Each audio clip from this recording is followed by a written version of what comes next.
5 conseils qui vont vous permettre de progresser en vidéo en 2023.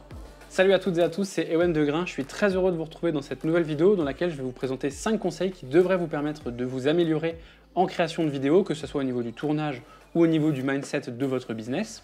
Puisque c'est un peu notre mission chez Grain de vous aider à créer des vidéos au rendu professionnel même si vous partez de zéro, et pour ceux qui le souhaitent, à faire de la vidéo leur métier. Ça fait bientôt 4 ans que je suis vidéaste professionnel freelance, et sur ces 4 années d'activité, j'ai fait quand même quelques erreurs qui m'ont fait perdre du temps au niveau du tournage, au niveau du business. Donc voilà, dans cette vidéo, les 5 conseils que je vous présente, c'est vraiment des conseils basés sur mon expérience, des choses qui me semblent être importantes pour vous permettre de progresser, d'aller plus vite que ce soit sur vos tournages, dans votre relation avec vos clients. Et on commence tout de suite par le premier tips, on va parler de la règle des 180 degrés. Cette règle, tout simplement, c'est de dire qu'on configure notre vitesse d'obturation au double de nos images par seconde. Par exemple, je filme à 25 images par seconde, je vais mettre ma vitesse d'obturation à 1/50e, comme ça les sujets quand ils seront en mouvement dans l'image, si je fais un arrêt sur image comme par exemple ici, voilà, vous voyez, on a une belle quantité de flou de mouvement, ça donne un effet qui est aussi beaucoup plus naturel, qui se rapproche de ce qu'on a l'habitude de voir au cinéma, et ça donne cette impression de qualité. Le désavantage avec cette règle, c'est que si on est amené à changer notre nombre d'images par seconde, de 25 à 50 par exemple, la vitesse d'obturation elle ne va pas suivre tout de suite.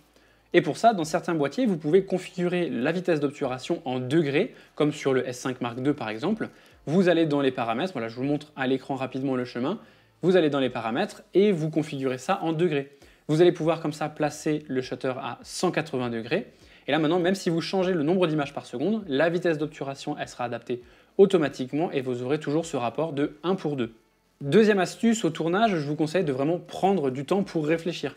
C'est une erreur que j'ai commise au départ, de ne pas prendre suffisamment de temps pour réfléchir à mon cadre ou au placement de mes sujets. C'est prendre le risque aussi d'avoir trop d'air au-dessus du sujet, d'avoir un élément pas très esthétique comme une poubelle ou une borne incendie en arrière-plan et qui va attirer l'attention plutôt que sur mon sujet. Prendre du temps au tournage, c'est aussi prendre le temps d'aller voir son client de temps en temps. Ça vous permet d'éviter des erreurs et de devoir recommencer une prise complète.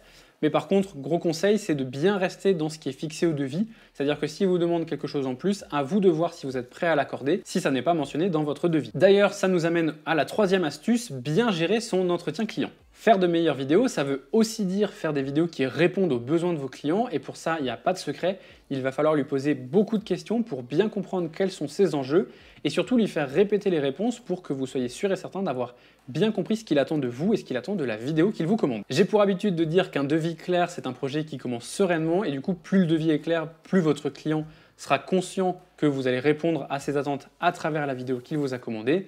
Et surtout, vous, à votre niveau, vous savez jusqu'à où vous devez vous investir pour réaliser la vidéo pour votre client. Pendant votre entretien client, pensez à poser le plus de questions possible, faire valider à votre client les réponses qu'il va vous donner pour qu'elles figurent au devis et vous lui donnez tout ça dans un espace participatif en ligne, comme ça il retrouve tout au même endroit, il ne perd pas de temps dans ses mails et si jamais il a une question, il sait qu'il peut se référer à cet espace-là pour voir tout ce qui a été dit et tout ce qui a été validé. Quatrième astuce, on va parler de prospecter efficacement. Par ça, j'entends la réduction du nombre de canaux que vous allez utiliser pour contacter vos prospects, mais par l'augmentation de la qualité de ces premiers contacts. Par exemple, si vous prospectez par mail, avant ça, passez peut-être un petit peu plus de temps sur le site web de l'entreprise que vous allez contacter pour voir quelles seraient là ou les vidéos qu'il manquerait pour parfaire leur communication et vous leur proposez ça dans un mail bien rédigé, adressé à la personne qui risque d'être décisionnaire. Si vous choisissez ce canal de prospection, ça va être très facile pour le prospect de transférer votre mail d'une personne à la personne décisionnaire. Par contre, le désavantage, c'est que vous pouvez potentiellement vous adresser à des adresses génériques qui ne sont pas souvent relevées. Dans ce cas-là, votre mail il restera non lu et dans vos statistiques, ça vous fera baisser le taux d'ouverture de votre mail. Ensuite, vous pouvez choisir d'être référencé sur des plateformes comme Malte. Et là, le rapport s'inverse, c'est-à-dire que c'est plutôt les entreprises qui vont venir vous contacter. L'avantage, c'est que toutes les informations liées à votre entreprise sont déjà indiquées. Le prospect connaît aussi déjà votre tarif journalier moyen. Le désavantage d'une plateforme comme Malte, c'est que vous allez être à la fois en concurrence avec tous les autres vidéastes qui sont dans votre région géographique ou qui se trouvent dans la même enveloppe budgétaire qu'à votre client.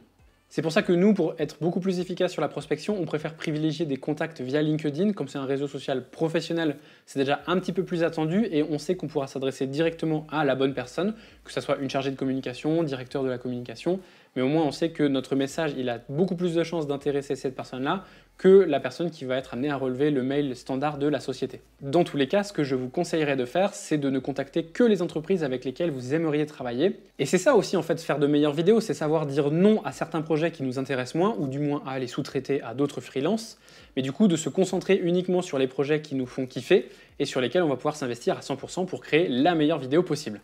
Cinquième et dernière astuce pour progresser en vidéo en 2023, c'est de se former en continu. Chez Grain, on est convaincu qu'on n'a jamais fini d'apprendre et que la formation, ça reste des étapes hyper importantes dans la vie d'un freelance. Pour se former en continu, il y a plusieurs méthodes. La première, c'est de passer par YouTube. Vous avez une grande quantité de tutoriels gratuits, mais on trouve que la qualité est assez inégale entre les différents tutos et surtout, vous risquez de passer pas mal de temps à trouver le bon tuto pour votre besoin.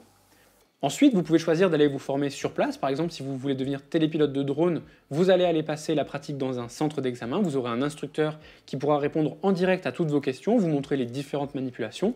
Ça, c'est pratique, on trouve que c'est vraiment le top pour apprendre des notions très précises. Et enfin, la dernière manière de se former pour nous, ce serait de passer par la formation en ligne. Et là, on vous conseille de chercher une formation qui suit une progression et un enchaînement logique dans les modules pour passer du statut de débutant au statut de la personne qui a les compétences attendues à la fin de la formation. En tout cas, chez Grain, c'est le moyen qu'on privilégie pour continuer à se former. On préfère investir quelques centaines d'euros dans différentes formations pour avoir quelque chose de construit de manière logique. Et c'est aussi pour ça qu'on a choisi d'accompagner les vidéastes débutants grâce à l'école Grain, qui est notre école de vidéo en ligne. Dans cette formation, et ça même si vous êtes débutant, on va vous montrer comment choisir votre matériel, comment le régler et l'utiliser en tournage, comment monter des vidéos de qualité professionnelle et comment créer une entreprise et démarcher ses premiers clients. Si vous voulez un aperçu de l'école Grain, j'ai une bonne nouvelle pour vous. On vous a préparé une formation qui est totalement gratuite et qui dure 1 heure, dans laquelle on vous donne nos meilleurs conseils pour créer des vidéos professionnelles et on vous montre aussi les 6 étapes par lesquelles on est passé pour vivre de la vidéo le plus rapidement possible. Si cette formation gratuite vous intéresse, vous avez toutes les informations en description. J'espère que ces quelques conseils vous permettront de créer rapidement de meilleures vidéos. Si on doit faire un petit récap, le premier conseil qu'on a vu, c'est de passer la configuration de notre vitesse d'ouverture en degrés. Ça vous permettra d'être beaucoup plus rapide et d'être sûr d'avoir le meilleur ratio entre images par seconde et vitesse d'obturation.